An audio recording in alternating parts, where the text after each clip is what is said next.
All right, welcome back to the second edition of Window Shop with Us, part of Car and Driver's Public Access TV, where we sit around and we try and figure out what we're going to buy when we're all let out of our basement offices. This week, we've recruited Eric Tingwall. He is our print director for the magazine.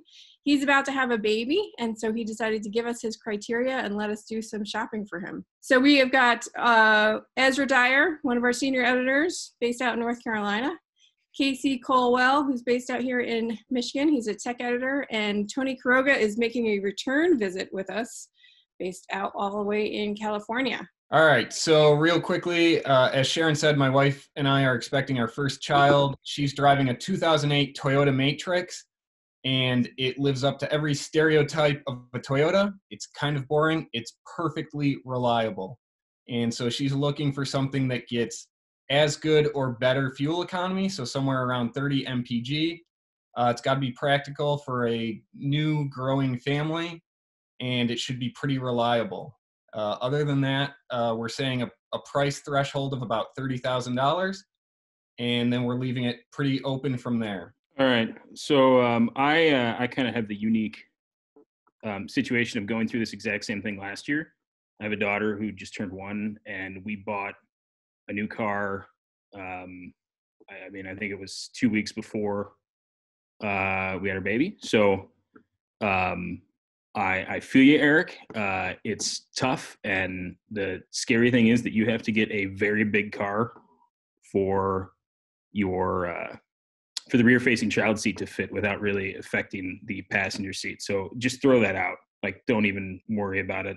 Just you deal with somebody riding in the back seat for 2 years, or unless your baby grows at a freakish rate.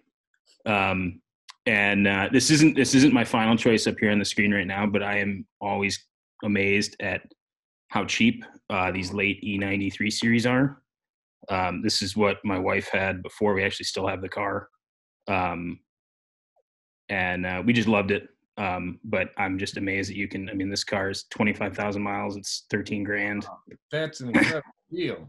Oh yeah. No, it's a really incredible deal on a really great car. And like our car, we bought it CPO in 2009. But as long as you maintain them the way you're supposed to, they run really well. And this is like the last of those really nice 3 Series, like naturally aspirated. And it sounds like your wife doesn't really want to deal with a manual. Is that a manual? Oh no. Most of them are not. So to find the manual, you can find them, but automatics are way more common. That's a great interior too, without the navigation system. Exactly. Now just look dated. Yeah, the one thing, you don't have you don't have like CarPlay, but these late ones do have USB audio. Ours doesn't, but they're just great cars. And is this your choice, or is this your? Oh no, and I'm moving on, and I'm sorry. So then we ended up buying. Yeah. I know it keeps going. So then I was like, okay, and then I was looking at used Volvo. So we bought an XC60. That's a gorgeous car. Yeah, it's a gorgeous car, but it's a T6, and I wouldn't want to deal with the supercharged and turbocharged engine. So then I kind of scrapped that, and then I was like, let's just get crazy and get a Volkswagen Golf R automatic. It's not going to hit your mileage criteria probably, but sub 5 seconds 0 to 60 though. Oh yeah, it's quick and fun, and I don't know if your wife will appreciate it, but I'm sure you will. Yeah. But anyway, so then I went back to the Volvo, and as I said before, I may not have said it, but I'm a big proponent of like the CPO cars. Volvo has a pretty good, I think it's 100,000 miles, 7-year. I think that's what it is, or maybe it changed. I can't remember. Really? That's amazing. Yeah, it's really good CPO program. And you can extend it out to 10 years, basically, so long as you have the way it was explained to me, as long as you have 1 day and 1 mile left in your warranty, you can basically add 3 more years of warranty. What's the mileage limit?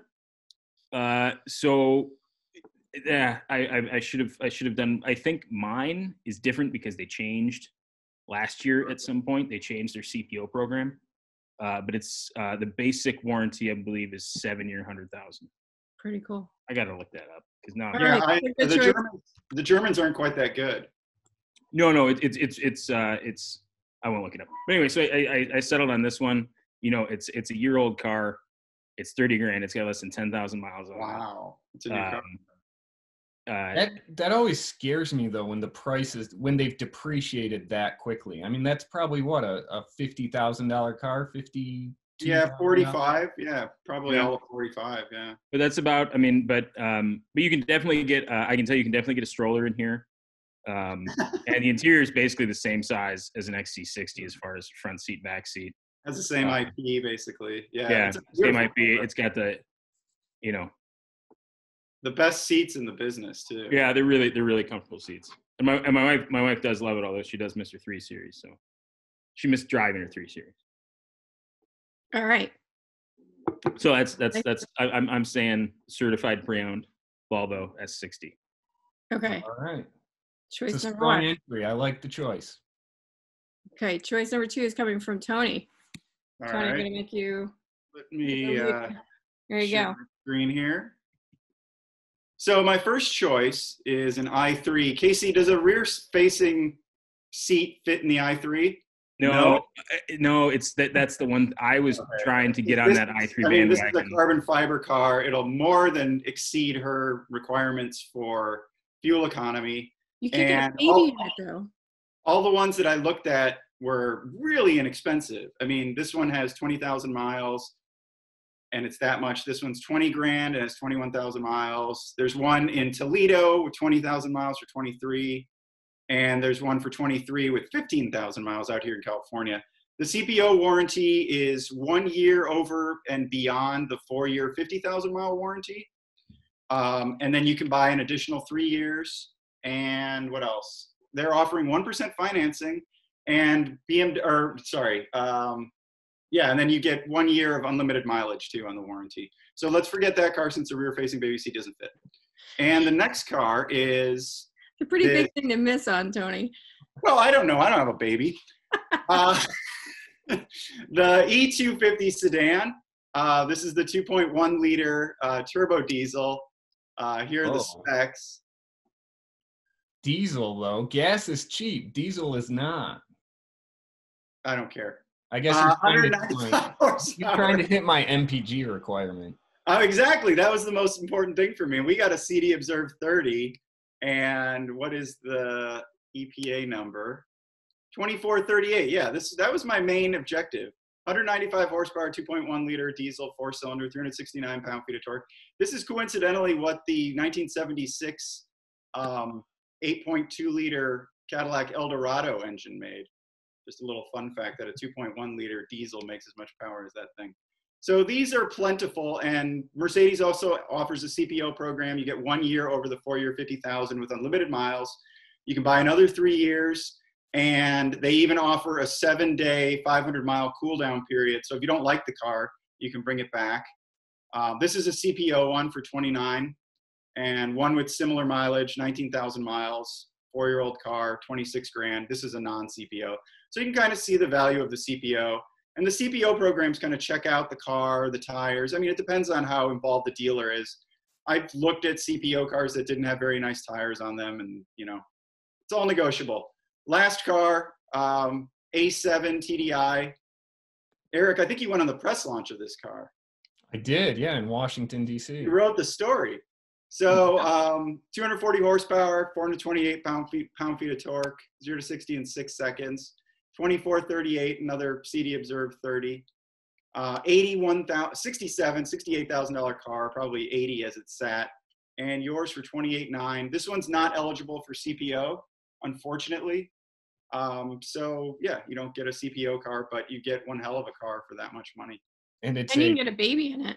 It's a beautiful car. Super practical, beautiful. The hatch is way bigger. The cargo space is way bigger than you'd think looking at that thing.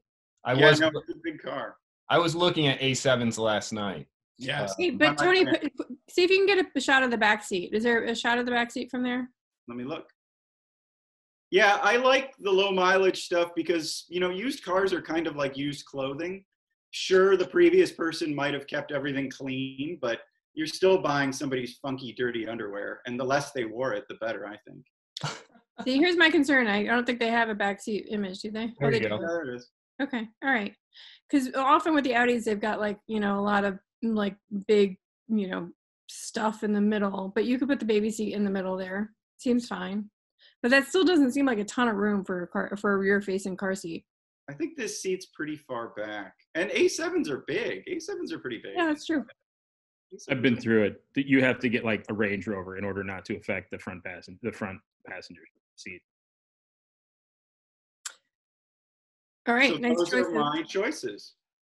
Yeah, And those were some good options. And the other thing I found myself looking at last night were 2016 vintage E-classes, but wagons, which weren't diesel. They were gas, and obviously not going to hit 30 mpg. Yeah, I took your fuel economy better than Matrix fuel economy requirement very seriously. Well, and I think that's really important for Lauren. It's not important for me. It's right? not as important for you, but I remember when you were looking at the RAV4 hybrid. Yeah. When we were looking at that outside with Lauren, I knew that she was disappointed that the fuel economy wasn't even better. So yeah.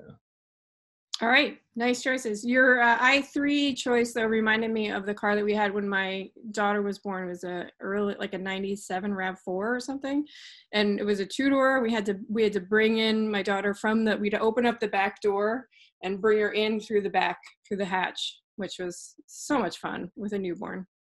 Wouldn't recommend it. All right, Ezra, it's your turn. Okay, so everybody's fixating on the 30 mile per gallon requirement, as did I, frankly, but he also had a requirement that this thing has to be fairly new. The newer, the better. And so I was thinking, what is new or new-ish that will accommodate this small person with a lot of stuff and hit 30 miles per gallon and be interesting enough to cause people to, wonder if you're out of your mind. Because I think that should be part of any of our requirements as well. Because realistically, you could just go get a CPO, Highlander hybrid or something and call it a day. But that's not what I'm going to tell you to get. Let me share my screen. And let me introduce you, my friend, to the Mitsubishi Outlander PHEV. Now, this is a vehicle that I've never even driven myself, but I've been intrigued by it. I've driven it. And I would like to recommend it to you. It is basically an electric vehicle with an onboard generator, much like that i3 with a range extender, except the range extender is a 2-liter 4-cylinder instead of a 2-cylinder. Twin electric motors, one on the front, one on the back, 80 horsepower each, and a virtual locker. You can lock them together, so to speak. And the i3 is probably still quicker than this thing, Ezra. Hold on. And 76 miles per gallon here, 74, something like that. And you can get them, the list price is $36,000, I think, for an SEL, something like that to start. But it comes also with a strangely specific, like $5,286 federal tax credit. So you can get new ones realistically down around 30,000, and used ones like this sweetie here, 8,000 miles, 26 grand, and you're going to easily top 30 miles per gallon in this. It's actually got a pretty nice interior. I mean, I don't really dig the brown leather with the red piping on this one, but you've got a kick and sound system. I think it's got a Rockford Fosgate sound system. There's your 4-wheel drive lock, your EV mode. It'll go 22 miles, I think, in EV mode. And when we tested it, of course, it didn't do that because it has a resistive heater. But that means you can get it preheated while it's plugged in. So she could go out to it in the winter and it's all ready to go, charged, heated. When you're not using the heater, I think we got like 25 miles out of it or something like that. Mitsubishis don't have great resale value, though. Well, you can get a new one. Hey, if it costs 30 grand new, who cares? I mean, there's only so far it's going to go. You got your latest safety gear right here. And I can also say that, like KC, I am speaking from experience. And that was the first car that I bought when we had our first kid. And it was a 2007 Outlander V6. And it's got some funky wheels on it there. Because I think there were some long-term, like, discarded Blizzaks sitting around, and they weren't quite the right size for an Outlander, but I was like, yeah, I'll take those. And then I got some random crappy wheels and threw them on, so it looked like I was intentionally trying to make it look cool. But So how long did you own an Outlander for? we had it for 2008. It was a leftover till 2011. My wife put 60,000 miles on it and never had not one thing went wrong. Like, I became very, enamored of the Outlander in that time. Unfortunately, when they redesigned it, in their halfway redesign they got rid of the tailgate that it used to have. It used to have a drop-down tailgate. Yeah. It could tow, fairly nice interior. This thing was 25 grand new, and it just, it served well, even when some kids egged it, even after that. But I mean, look, that, nicely bolstered. Were they your own kids that egged it? No, they weren't old enough then. Sick of being made fun of for being dropped off at school in a Mitsubishi? I think that's when we lived in Southie, so we probably parked in someone's public parking spot that they, had taken for themselves, and you were supposed to know not to park there. One of those deals. Now, Eric did say there was a bonus for no crossovers or SUVs, didn't he? Yeah, and you're all trying really hard on that front, but she's got a Matrix now. I'm thinking something hatchy is going to be where you're at. It's hard for me to admit this, but I think Ezra's the closest to conceptually what Lauren would be into. Well. All right. This is great. This is great. This is a good intro for me. Ezra, I'm taking the screen back. But I do want to say that the Volvo CPO is 5 years unlimited miles, but it used to be 7 years 100. All right, cool. So. All right. So just as a pre quill into my choices, I have to admit, I know my choice is very boring, but I was thinking along the lines similar to Ezra's thoughts, that he only kept that car for 3 years, right? Babies are their own thing, and driving around babies are, you were telling me that you didn't want to cross over, and I'm really, my back hurts just thinking about the amount of time you bring a baby in and out of a car. It's not good. So I did pick a crossover, but I also prioritized fuel economy above everything else. This is not my choice. This is my choice here. Ooh. All right. It's boring. I know it's boring, and it's white, but look, it's diesel. And so we had it at, this is our story on it. Look at this. Wait a second. Headline. We even put an exclamation point in this headline. 43 miles per gallon! Exclamation point. Yeah. Yeah. I mean, I think I could probably use the diesel thing to sell Lauren. I would sell her on the A7 TDI is what I would be going back to. But didn't they discontinue this Equinox? Oh yeah, very rare. Just the fact you can still get the 2019. You can still get one. This one has no miles on it, 12,000 miles on it. It's got everything. Worried about the future. ABS. That would be impossible to sell in Michigan. Oh, it's in Lansing. That's going to be on a lot of. There's only drive. 3. You're going to buy a front-wheel drive Equinox in Michigan. According to Auto Trader, there's 4 in the country, so it's rare. It's super rare. I like the weirdo factor. It's got a good. Yeah, that's factor. Chrysler Aspen. Hybrid. It's got all the you wanted. Oh, excuse me. It's got all the stuff. It's got ABS. It's got tons of airbags. But it's boring. I get it. It's got 3LZ, whatever the heck that means. How quick were those things? Can we see the spec panel from the story? Yeah. Wait, no, let's guess. Let's guess. Wait. 8.6 seconds. 8 to 60. It was 9.3, I think it was. Oh, KC wins. Price is right. 9.4. It's not very quick. Could beat that with an Outlander PHEV. That's old correction. Oh, 137 horsepower. Wow. The baby doesn't want to go fast. Yeah, but it's a safety factor to go. Yeah, fast. you don't always need the horsepower, but you want it when you need it.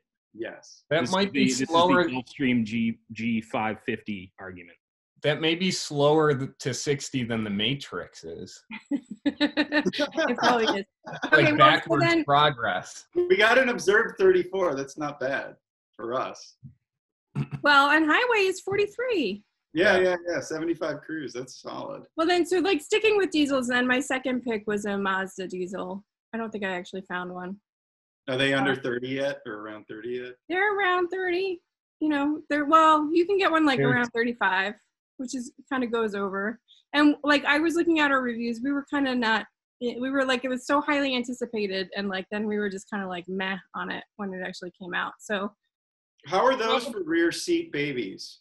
That was so I tried to sell those are tight back seat and also tight cargo-ish yeah, in comparison with like, you know, other vehicles of that class.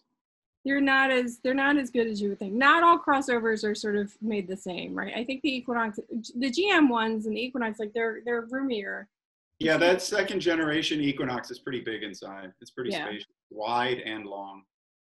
All right. I don't think I sold Eric, but You got closer, I think, with the Mazda. I'm way more interested in the Mazda than the Chevy. That said, Lauren has a troubled relationship with Mazdas. I swapped the engine out of her mom's Tribute in the Car and Driver garage shortly after I started at Car and Driver back in 2013.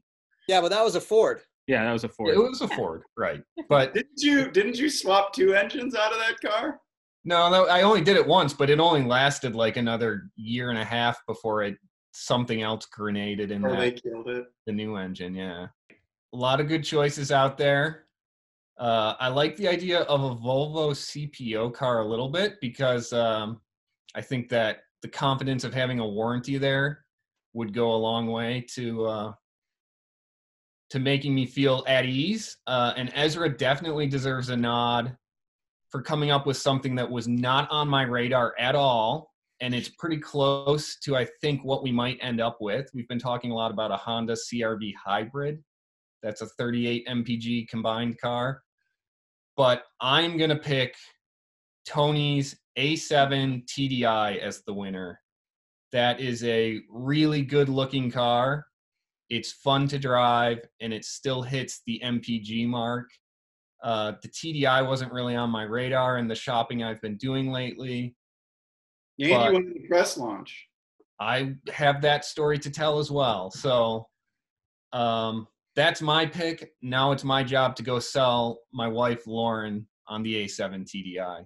I'm going to have to get Lauren's email and send her the Equinox because I feel like I was totally dissed on this one. Didn't even get a nod. Not enough power. Needs more power. All right. Well, thanks again for joining us for Window Shop with us. If you like this, then you can follow us on YouTube. And we will be back next week with a different set of characters and a different car to look for. So thanks for joining us. Bye, guys. Bye. See ya.